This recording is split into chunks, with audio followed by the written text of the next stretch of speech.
When horror fans reminisce about 1980s werewolf cinema, two names dominate the conversation: An American Werewolf in London and The Howling. Both films, released in 1981, redefined transformation effects and cemented themselves as the genre's gold standard. Unfortunately, their brilliance cast a long shadow, leaving several worthy contenders in near obscurity. Among the forgotten is Silver Bullet, 1985, a Stephen King adaptation that, despite its 43% Rotten Tomatoes score, deserves far more recognition than it has ever received. A King story with a twist. Silver Bullet is based on King's novella cycle of The Werewolf, 1983, originally envisioned as an illustrated calendar before expanding into a short novel with artwork by Bernie Wrightson. The story unfolds across 12 months of full moons, charting grisly attacks in Tarker's Mills, Maine. At its heart is Marty Coslaw, a paraplegic boy who, with the help of his mischievous Uncle Red, discovers that the town's respected Reverend Lowe is hiding a monstrous secret. This blend of small-town horror, coming-of-age themes, and familial bonds is classic King. Unlike many werewolf tales obsessed with transformation scenes, Silver Bullet emphasizes character depth and suspense, making it part creature feature, part whodunit. A cast that elevated the material. One of the film's biggest strengths lies in its cast.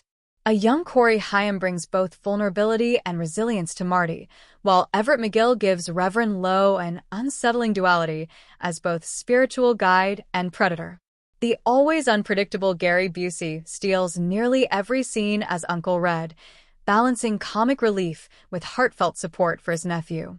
That the screenplay was penned by King himself helped preserve much of the novella's essence.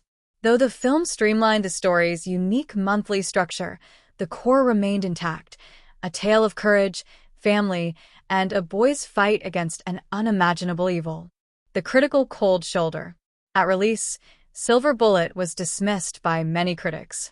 The Los Angeles Times quipped that it was about as suspenseful as looking at your watch, while producer Dino De Laurentiis openly disliked the werewolf design, criticizing it for resembling a bear.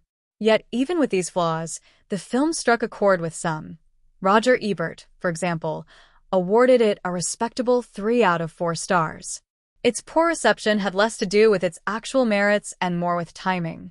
Following in the footsteps of two genre-defining masterpieces, Silver Bullet never had a chance to stand apart. Why it still holds up? Nearly 40 years later, Silver Bullet has aged into a cult gem. Its straightforward narrative avoids convoluted mythology, focusing instead on a tense, character-driven story. Marty's disability adds an uncommon but refreshing angle to the hero's journey, giving the film a sense of emotional stakes often absent in creature features. The practical gore, 80s atmosphere, and yes, even the much-maligned werewolf suit add to its charm. Far from derailing the story, these elements give the movie a distinctive identity that modern horror often lacks. A classic worth revisiting. With its anniversary approaching, Silver Bullet deserves a fresh howl of appreciation. While it will never dethrone The Howling or An American Werewolf in London, it stands proudly as one of the decade's most underrated horror films. Stephen King's fingerprints are all over its blend of mystery, dread, and heart, proving that even when wrapped in monster fur, his storytelling remains unmistakable. For fans of cult horror, or anyone searching for a werewolf tale that goes beyond teeth and claws, Silver Bullet is a forgotten relic that deserves to be unearthed, celebrated, and howled about once again.